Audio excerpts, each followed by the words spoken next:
Now our main speaker will share his experience, strength, and hope with us. Please join me in welcoming Joe from Westchester.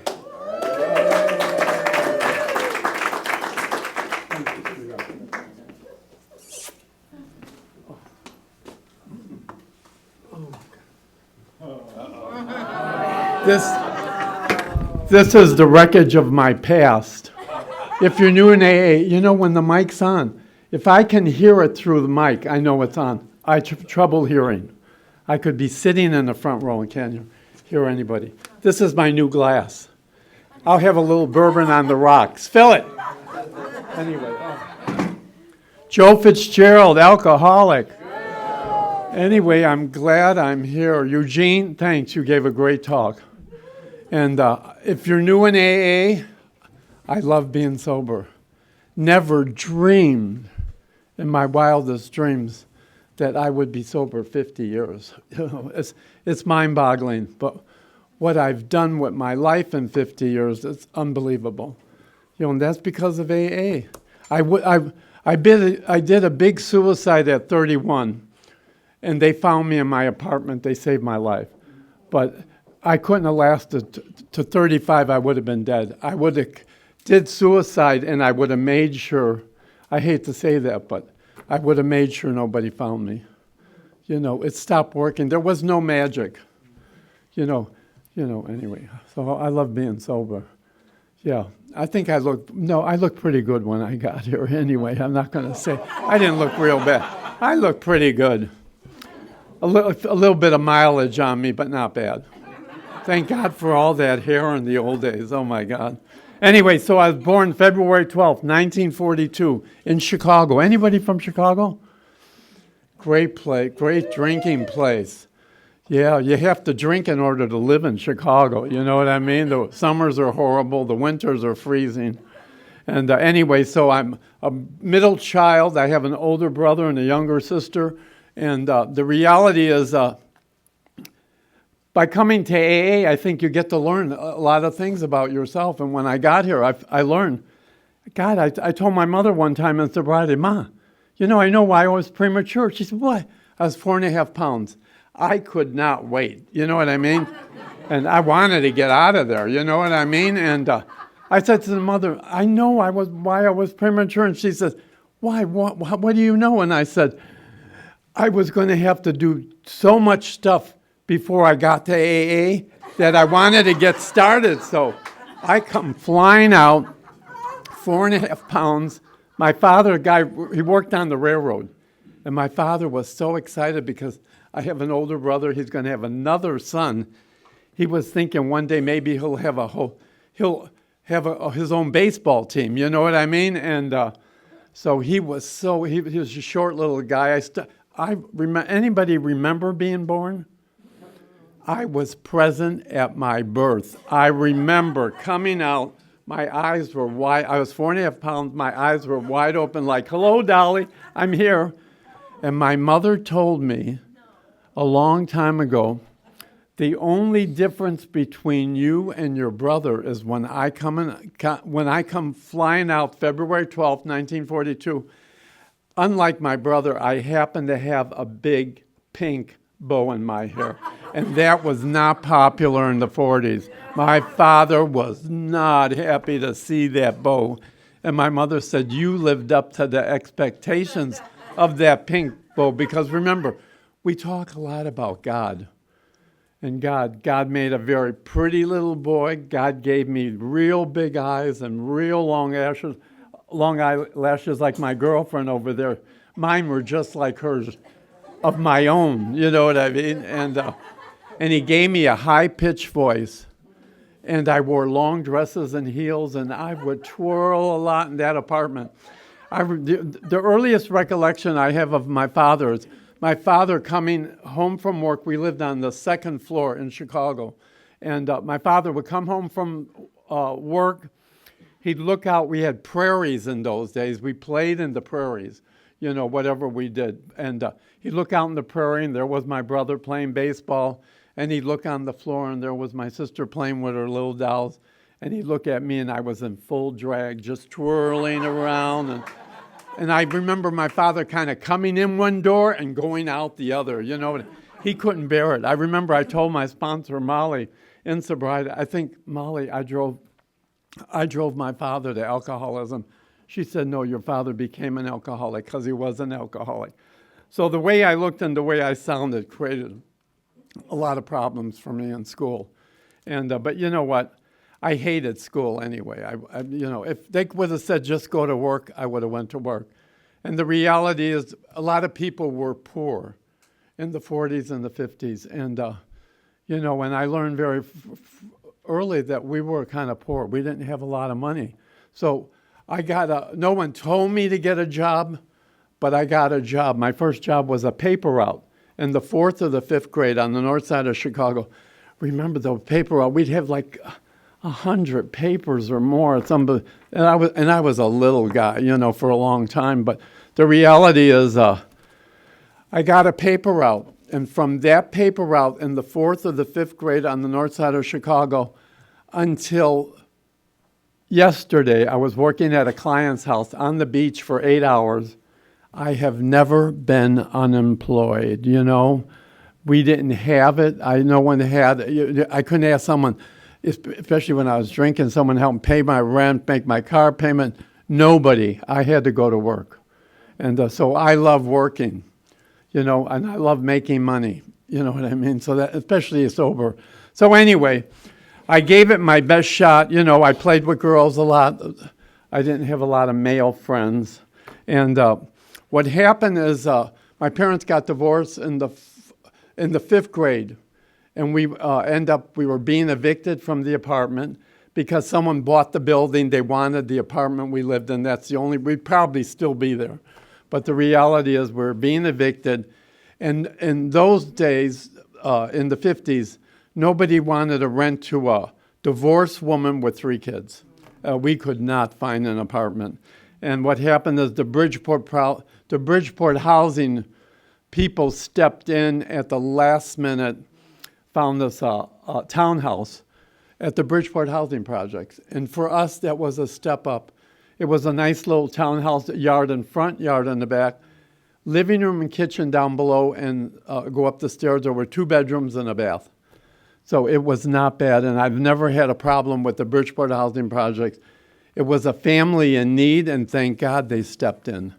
And so I've got another paper route, and then eventually what happened is my brother came home one day and said they need another boy carrying groceries at the A&P supermarket, and they have 2, and would you be interested? And I thought, yeah, I'll give it a try. What happened is people buy their groceries, they put them in a basket, and then you wheel them to the parking lot, unload them, and come back.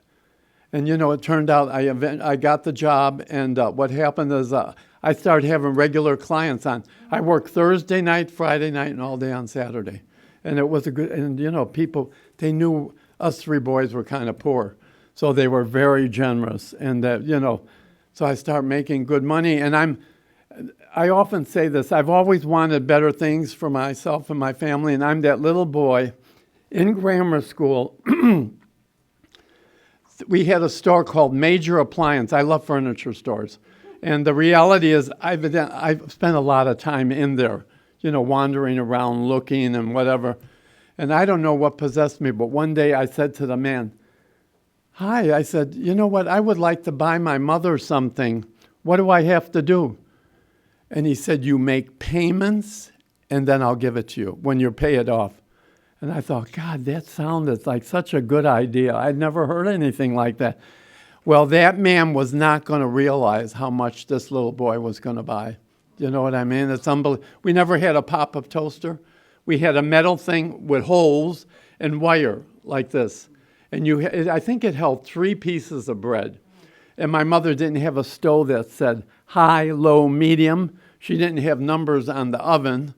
And, when you're up, I remember we turn on the gas, we put the bread, and my brother would say, Joe, and I'd turn around, what? And he'd say, oh my God, you're toast. And then I'd turn back, and literally the bread was in flames, you know what I mean? And I'd go over and shut the gas off.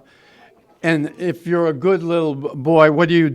The only thing I remember about toast is standing at the kitchen sink with a knife, scraping the burnt off because you didn't throw the bread away. You had to eat it.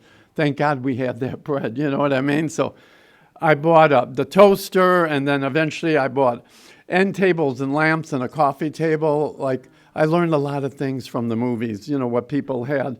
I bought our first window fan. I bought our first nice kitchen table, all chrome and formica, and 6 chairs.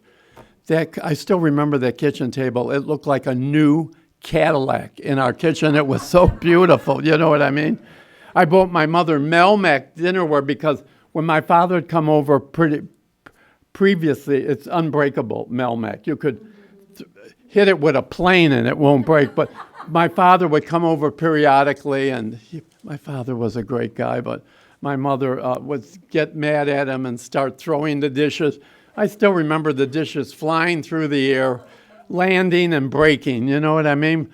Well, one thing about Melmac, I think I invented the gay rainbow, because those dishes were orange, yellow, blue, turquoise, and they would be flying through the kitchen and, like saucers. And but they'd land on the floor and they wouldn't even break. You know what I mean? We pick them up, wash them, and they were great, you know. So anyway, so that's what I did. And so what happened is I played with girls a lot. Eventually, I was destined to become an alcoholic. You know, I was playing with girls all the time. In the 8th grade, I had my first male friend. His name was Donnie. And I liked Donnie a little more than being a friend. What happened growing up in Chicago, I didn't know a lot. You know, they used to say children should be seen and not heard. Nobody ever told us about anything. And, you know, you had to learn on your own. And Donnie wanted to make it with this big. And we had girls in Chicago. We had good girls, not so good girls, and we actually had bad girls in Chicago. And, you know, I didn't know much about them, but the only thing I know was, and my parents paid for us to go to Catholic school, which was a lot of money in those days. My father had to pay all the money for the 3 of us, but when I look back, I'm grateful that we went to Catholic school. It was a little more rules and regulations, so I didn't have a problem with it. But the girls, Donnie wanted to make it with this bad girl, and the only thing I know about bad girls is a good cat. Remember, we went to Catholic school. The nuns wore habits. And, you know, a good Catholic girl would actually wear a babushka like that. She looked like a nun, you know what I mean? Oh, little Susie, she's a good little Catholic girl. No makeup, you know what I mean? And a girl that was not so good would just kind of, don't ask your mother how she wore a babushka. And a bad girl would actually have it back a little bit. She'd have it tied in a knot on her chin. I knew she was a little bad. But I never knew exactly what she did, but she was a little bad. But a real bad girl would have pancake makeup, eyebrows, lipstick, and she'd have her hair in a ponytail. She'd have that damn thing way back, tied in a knot in her mouth. She'd have this scarf in her mouth. And maybe that was my early alcoholism, but I would see a bad girl coming down the street. I was terrified of the bad girls. I thought it would rub off or something, so I crossed the street and went on the other side. I learned a little later on in life that actually I wanted to be a bad girl, and I wanted to do all the things they were doing, you know what I mean? And so what happened is we ended up in a junkyard one night in a abandoned truck, and the girls brought little candles. And I was a short little guy. I got this tall in 2nd year of high school. I grew all at once. And that girl, I remember that girl, but she was so excited. She wanted me in the worst way. And she looked like oh God, what did I say? Oh God. She was very big, a big girl, and I'm a little guy. And Donnie and his friends stayed in the front of the truck, me and the Jolly Green Giant. That's what she looked like. I finally got up on the truck, and she went running to the back, and she had the candle. And by the time it's one of the slowest walks I've ever taken in my life. By the time I got back there, they blew their candle out. I got somewhere near her, and she blew our candle out. And I knew she was there. You know, I was there. I couldn't see anything, but I started to prepare myself. And I thought, man, and I've been wearing glasses since 2nd grade. In the old days, I had because of my eyelashes, I had thick glasses they were curved lens, so my eyelashes wouldn't rub up and down. But the reality is, I knew she was there somewhere. I was a little boy. It was so dark in that truck. And I started to prepare myself, and I thought, God, I've got to check it out and see what's going on in here. So I started feeling around that truck. I touched something. It was a little furry, and I let out a scream. I said, oh, my God, there's an animal in here, you know? And the rest is history. We got dressed real quick. We came out of the truck. Donnie went that way. Those girls went that way. And I went that way. And I've never seen any of them since. I never did get myself in that situation. And what happened is, eventually what happened is I finally came out at 19. And that's when I dated my last girlfriend. The only thing I could tell you about not knowing I was gay, and you know, it was the best time of my life. And my first drug of choice, believe it or not, was jitterbug dancing. You know, thank God. I never thought of drinking.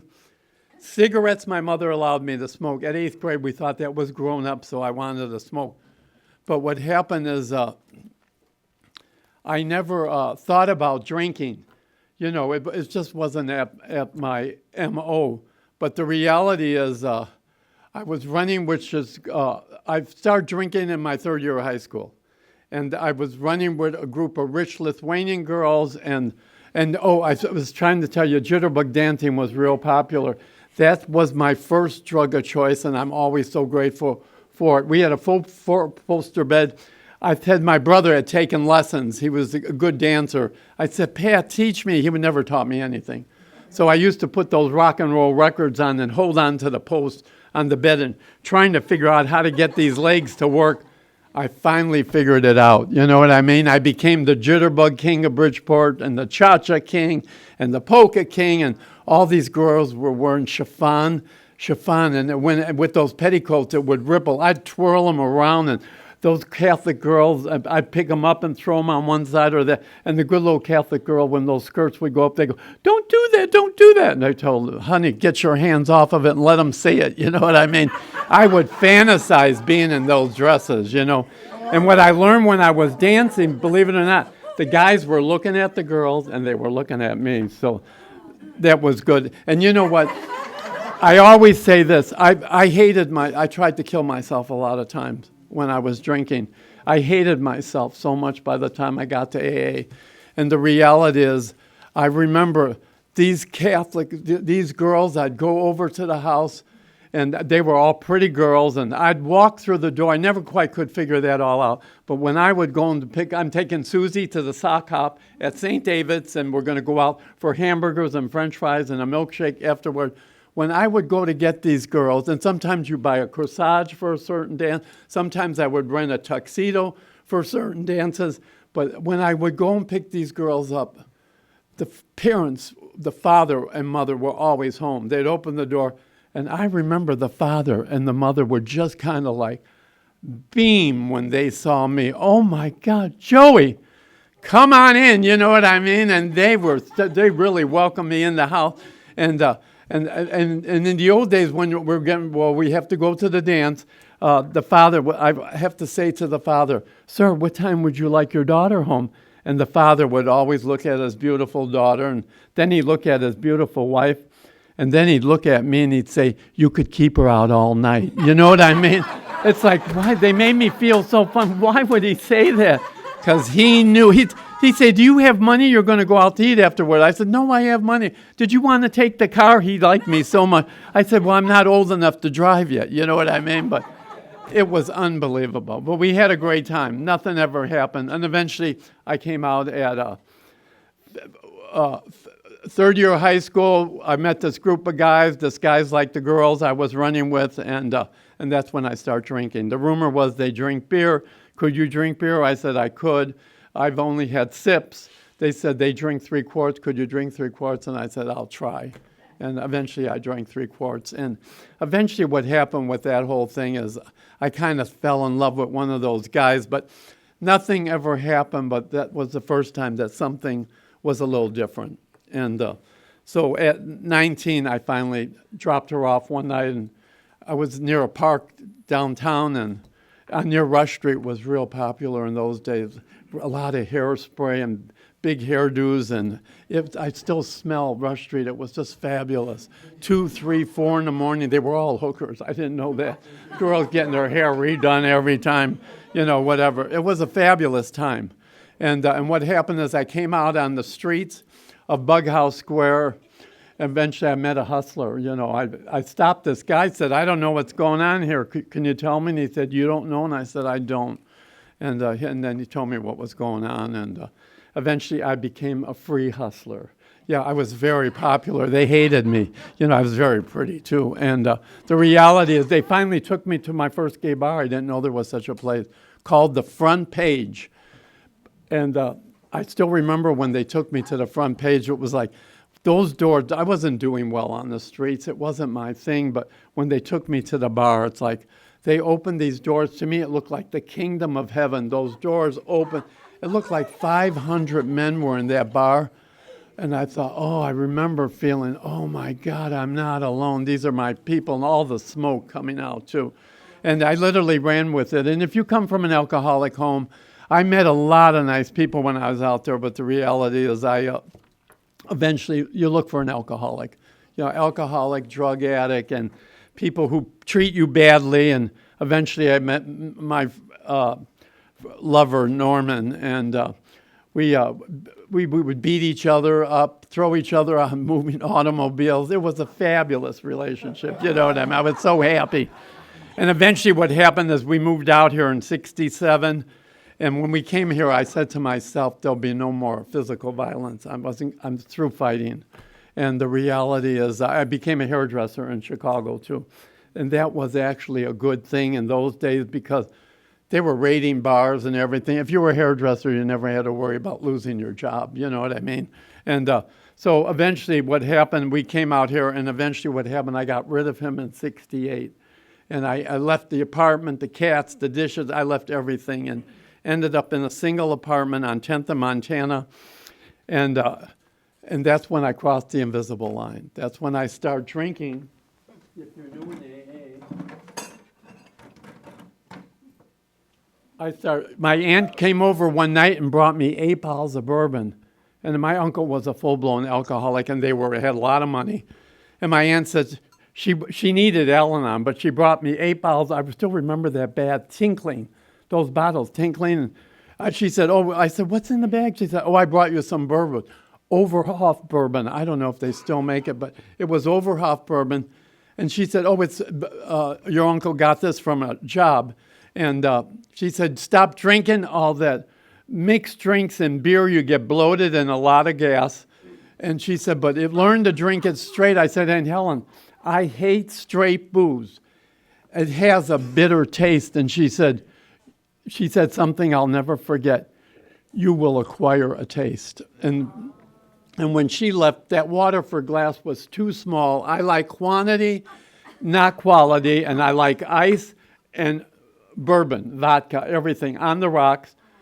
And, it made sense to me. It's not a glass that I whipped out when my friends were over, but this is what I drank out of because now they turned me on to marijuana. They bought me a marijuana rolling machine. I was taking diet pills. I've never dieted in my life, but you only take these when we drive to Palm Springs early Sunday morning. I was always the designated driver. And so anyway, and then I was so out of it at times between drinking and the marijuana that if I squint my eyes, that's how I saw the late 60s and early 70s. It was just kind of hazy, but it was a great time. We let our hair grow long. We were taking our clothes off and whatever. But this thing, I would put it down. I heard it. It made more noise. I thought, my glass is down. It's okay. Anyway, and what does a chicken have to do with sobriety? Nothing. What happened? It's not squeaking anymore. Oh my God, it died, the chicken. But the reality is, I was so drunk I can barely stand, but my aunt told me, if you coat your stomach with food, you could drink more. Well, if you're me, I throw the chicken in the broiler, but I always pass out on the kitchen floor and come to about an hour or two later, black smoke is billowing all over your apartment. Not a good thing. And I learned very early, as I said, I like quantity, not quality. All my friends were wearing those little gold spoons. Forget that noise. I said, here, I know. I said, come on, give me some. You know what I mean? And they would say, oh my God, no, Joe, no, you keep drinking. Just keep drinking. You don't need this stuff. You know what I mean? So that's the kind of person I am. Thank God I never got involved in that stuff. I took a few pills, but that's about it. And to be honest with you, alcohol worked. It worked real well for a long, long time. And what happened is eventually it stopped working. What time do I work till? To read 10:30? God forbid we should stay here real long. Oh God. Anyway, the reality is we drink. My drinking got so bad. Eventually, I left Santa Monica. I got my hairdresser. I had to get a new license. Eventually, I got my license, and eventually, I became a hairdresser. And eventually, I moved to West Hollywood. I got a new car. I got a nice apartment, nice furniture, nice clothes. But I was in the throes of alcoholism, and the reality is it wasn't getting any better. And the reality is, and we lose jobs. Eventually, I lost a hairdressing job. In the 70s, I didn't realize it until I got to AA, but a lot of hairdressers were getting out of the hair business in the 70s because of the drugs and alcohol. And I remember one time, I don't remember being in the beauty shop, but I was in the beauty shop. I felt the little swirling motion, and I thought, oh my God, what's going on? Are we having an earthquake? And then I heard a woman saying, Mr. Joseph, Mr. Joseph. I opened my eyes, oh my God, I'm in a beauty shop. I got a brush in my hand, a client in the seat, and this woman said, Mr. Joseph, my beehive was a big hairdo, a lot of backcombing and spray and whatever. She said, Mr. Joseph, my beehive, it's a little bit on an angle. I said, well, God damn it, don't worry about it. Just turn your head a little bit. You know what I mean? So that was kind of like the end of my hair career. You know what I mean? I'm the only hairdresser who went from doing hair in Beverly Hills to cleaning beauty shops. And you know what? It's a miracle how that, and doing it all on my own. And what happened is eventually I went from cleaning beauty shops to private homes. This rich lady in Beverly Hills asked me to do something for her, and I went and did something for her, and then she turned me on. It's like here, they're all rich, they have their kids leave, and then they build these huge mansions. And I come here and they say, now you got to clean all those light fixtures, wash all those windows, get on the roof, make sure there's no leaves, and I wash their cars, clean out their garage, move the furniture, so the furniture needs to be cleaned. And those people were always entertaining. I'm telling you, if you're going to work for people, work for rich people. They always got money. They don't mind pain. They don't mind pain. And, they were real good to me. They give parties. We're having a big party tonight, Friday night or Saturday night. Come and clean it up, you know what I mean? And I'd be there at 6:30 in the morning. They're all sleeping. I come in, I know where the furniture goes, where this goes, where that goes. And I'm the president, the only employee. I've done all the work all these years. I've been cleaning for almost 55 years, believe it or not. I still have a client at the beach, 45 years I've been working for them. And anyway, so I jumped in it, but the alcoholism was getting real bad. And so the reality is my father had moved out here, and he was drinking 7 days a week. He said, I'm going to retire. He went back to Chicago. It was 80 here, 20 below zero when he went to Chicago. He called me on the phone. He said, I'm going to work tomorrow. I'm going to retire, and I'm going to come back to California. He said, I'm getting rid of everything. He said, your brother and sister are busy raising their children. They don't have time for me. You'll have time for me. And he came out here. He stopped drinking. He lived with me in West Hollywood for 3 months.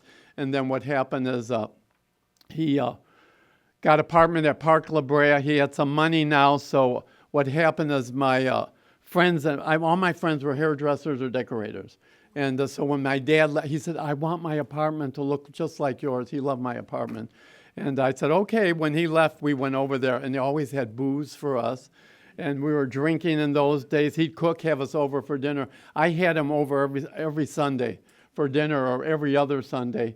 And I used to tell my friends, all my gay friends would come over too. I'd say, guess who's coming to dinner? My father. Butch it up, you know what I mean? And they go, Walter, my father loved them. They loved him. And I bought him a bicycle one time for Father's Day. He loved getting presents.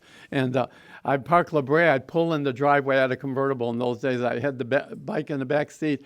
And he was playing tennis every day with a brown shopping bag with his racket, his transistor radio, and his balls, carrying the ones he plays with. Both of them. What are you laughing at? Got to watch these people at an AA meeting, you know what I mean? Well, anyway, I put the bike right in front at the entrance, and he came out and the Spalding bag on the side of that bike, and he come out. He walked right around the bike, came to my car, and said, well, where's my Father's Day present? I said, Dad, you just passed it. It's that blue bike I bought from Sears. A bike? You got to be kidding. He rode it every day until he died. He rode it to the tennis courts, and he rode it to Farmer's Market, where he'd go and have his coffee and his roll and that some stuff. Anyway, he was gone. And if God would have said to me, it's either you or him, I would have said, take me. My bags are packed. He's going to buy a car now. He loves California. But it didn't work out that way. He went. And when I cried out that last time, I had done a big suicide when I was 31. And I didn't show up at the beauty shop, and somehow the girl at the desk knew the manager's phone number. And the guy came and they called him, is Joe's car there? My car was in the driveway. And he said, he went into my apartment. He said, Joe's sleeping. He said, but when I came back through the living room, I noticed there was like a jewelry box on the floor with all these pills and an empty bottle of vodka on the carpet. And so they knew I took all those pills. I OD'd. And they came and got me dressed. I still remember them dragging me out of my apartment. I said, no, leave me alone. They walked me for one day up and down the alley in Little Santa Monica in Beverly Hills. They saved my life. I remember giving me coffee. I was so out of it. I just was squinting my eyes and coffee spilling all over me, and then they made me eat. Then eventually they took me home for dinner and then brought me back to my West Hollywood apartment around 11 o'clock that night. And the only thing that was ever said in those days is that we didn't think this was too smart. So when I cried out, that last drink, I cried out, I was drunk. It was 3 o'clock in the morning again in my West Hollywood apartment. My father had been gone 8 months, and I looked in the mirror, and I had a lot of mirrors in those days, and the reality is and I wasn't kidding, I said, God, someone help me. I don't know what's happening. My world was spiraling down. I wanted better things in life, but it was spiraling down.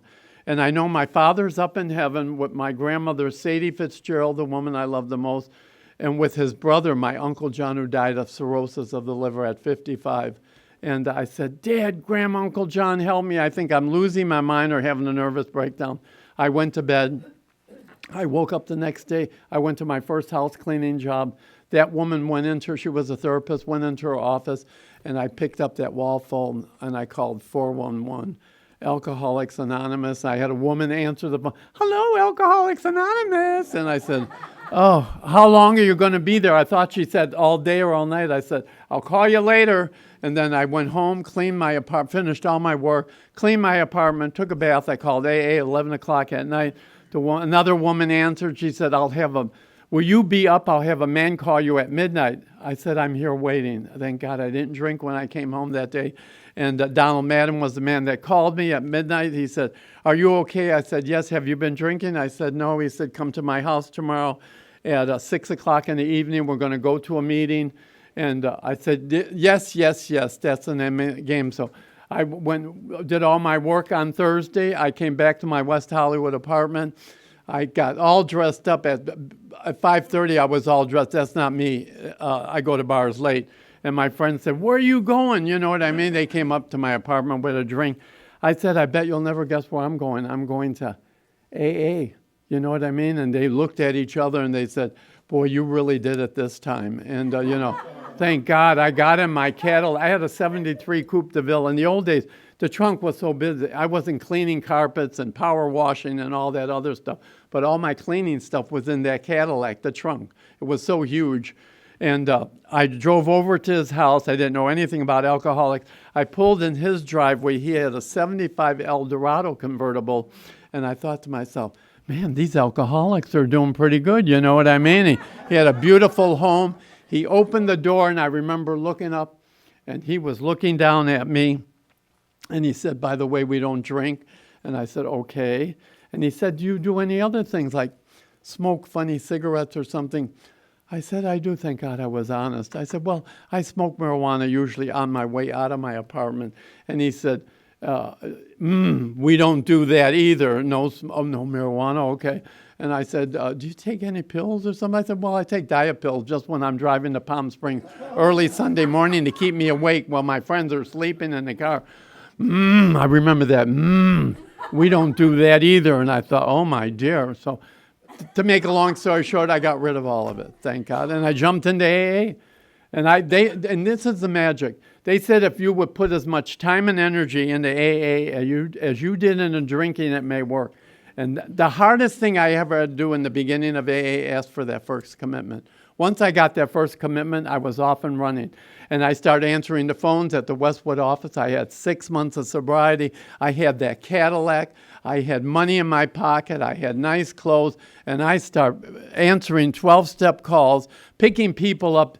And I'd bring people there, and they were all drunk in the old days. They were out of it, literally drunk. Women had bad wigs. They were all crooked. It was driving me crazy, but the reality is I'd bring them to the car. I'd say, come on, get in. And I'd have go and pick 2 or 3 of them up, and I'd bring them to the Cadillac. The old Cadillacs had lights in the ceiling and the ashtrays under the floor. When you bring a drunk, they were all drunk. You bring them to the drunk, you open that door, all those lights went on and would be like, hello, Dolly. And they would kind of come out of a blackout and they'd say, oh my God, is this a Cadillac? I say, it is a Cadillac. I've never been in a Cadillac. I say, well, you're in a Cadillac now and you're on your way to your first AA meeting. Get in. And I'd have 3 in the front, 3 in the back. We didn't have bench seats, one big seat, no seat belts. And I had a lot of Armor All. My car was clean, and those seats had Armor All, which was slippery. And I go barreling down Wilshire Boulevard, and, I kind of go to make a turn, and those people were literally, they had no control. They would slide one against the other, and I'd come up on the light would turn red. We had power brakes. I would come up on the light, I'd hit that brake, the car would stop on a dime. Unfortunately, the back end would kind of lift up. 2 would slide under the dashboard. They were intertwined now in the car in the back. I'd arrive at Wilshire, Normandy. In those days, that was our big meeting. I'd get out, open the doors. I'd say, they would be like in a state of shock. You know what I mean? I'd say, okay, you're at your first AA meeting. It's like, oh my God, what happened? You know what I mean? But anyway, it worked real well, and I was on that pink cloud for a long, long time. And the reality, what happened is I set goals for myself when I got to AA. I wanted to own a house. I wanted to, whatever. And whatever. I was on that pink cloud. I got a woman sponsor when I was 3 months sober. I couldn't deal with men. And then Molly helped me. I ended up in the Pacific group, Clancy's group, when I was 16 months sober. My friends, don't go to that Clancy group. He hates gay people. I thought, well, maybe they don't know I'm gay, surprise. They knew, they welcomed me with open arms. My friends in West Hollywood said, don't you go to that Clancy group. He hates gay people. And I thought, maybe they don't know, surprise. I had a lot of hair, Anyway, so the reality is I jumped into that group, and eventually I moved out of West. I was 3 years sober when I said to my sponsor, I have to get out of West Hollywood. It's killing me, the bars and my friends in the building. And he said, okay, would you be willing to go to Venice? I said, no. We decided I was going to go halfway. I went to Palms, got an apartment, and when I was 8 years sober, I bought my first house right around the corner from Clancy. He wasn't too happy. Clancy, hi, I'm your new neighbor. Hello. God damn it. What are you doing over there? I said, I just bought this house. I'm getting out of Venice. I can't bear you. You know what I mean? But he never did move. But the reality is I jumped into AA. I stayed in the Pacific group till I was 14 years sober. And then what happened is When I left the Pacific Group, I got another realtor. I had saved some money. I said, I want to buy another property. I bought that first little house. My father had left me $8,200. 8 years later, he told me, don't ever spend the principal. You can spend the interest. 8 years later, I still had $8,200. I put that on that house. It got me in the house. And then when I was 14 years sober, I moved out of that house. I was going to turn it into a rental.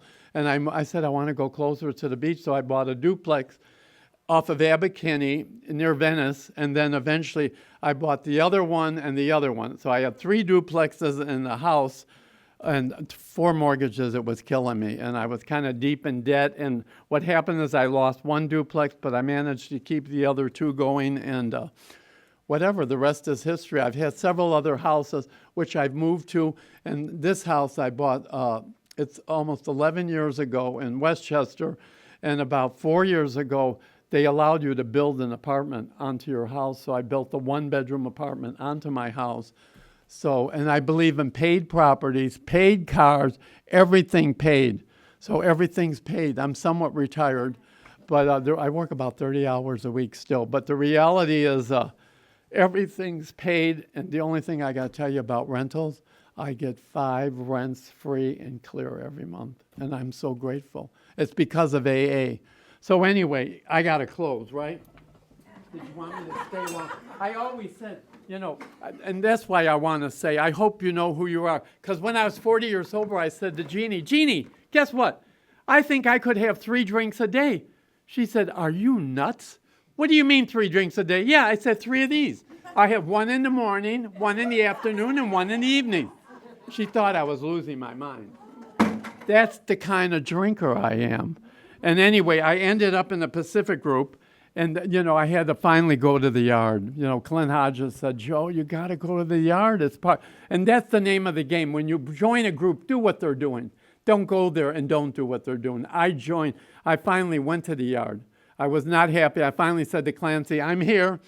Well, we've been waiting for you long enough, you know what I mean? And he said, you're going to play baseball. And I said, I am not playing baseball. Remember, hairdresser, cleaning lady, and gay. No. I'll play with the girls at volleyball in the yard. No, dummy. Called me dummy all the time. Dummy. No, I don't usually buy people a glove, but I bought you one. Put it on your goddamn, he'd swear at me at times. Put it on your hand. I want you get out in right field. I want you far away from me. I remember running out that day. My hair will look fabulous. Running out in the field, turning. Clancy here. No, keep going. He wanted me to run back to West Hollywood. You know what I mean? Finally, I turned around and he said, stay. And the name of the game is playing baseball. I hated playing baseball. But what I want to close is to take action. I've always taken the action in AA. Remember, 1 foot in front of the other. I always wore glasses, all that long hair with super Aquanet, and I'd have my hand up, my eyes closed, and those balls, somehow they used to whistle. To me, it sounded like, I hear that damn ball. I know it's coming out, and eventually I know he always hits in right field. I know I'm going to chase the goddamn ball, but I had my hand up, my eyes closed. And the ball would kind of come over my head. With all that super Aquanet, my hair would kind of move a little bit. And the ball would pass my head. I'd open my eyes, and I'd run after the ball and pick it up and throw it. Well, this Saturday, unlike any other Saturday, I had my eyes closed, eyes closed, my hand up, and I heard this ball come. Bases were loaded. Clancy happened to be the pitcher. And what happened is I had my hand up, my eyes closed. I felt a little nudge in my glove. I went, oh! Oh my God! It was so powerful. It almost knocked me over. I thought, oh my God, what is it? I opened my eyes. Oh my God! I couldn't believe it. The ball was in my mitt, and bases were loaded. Those suckers were running real fast, and the ball was in my mitt. What are you supposed to do? I'd start jumping up and down saying, I caught the ball! One of the biggest miracles in Alcoholics Anonymous. I didn't even see it. And Clancy, when the dust settled, he yelled out, hey, dummy, when you catch the ball, you don't stand there and jump up and down and say, I caught the goddamn thing. Throw it. and I threw it with all my might. It was one of the slowest balls he ever waited for. Eventually, I never did catch another, and eventually I left the group, and I'm kind of like back in it again a little bit. Anyway, thanks for having me. God bless you.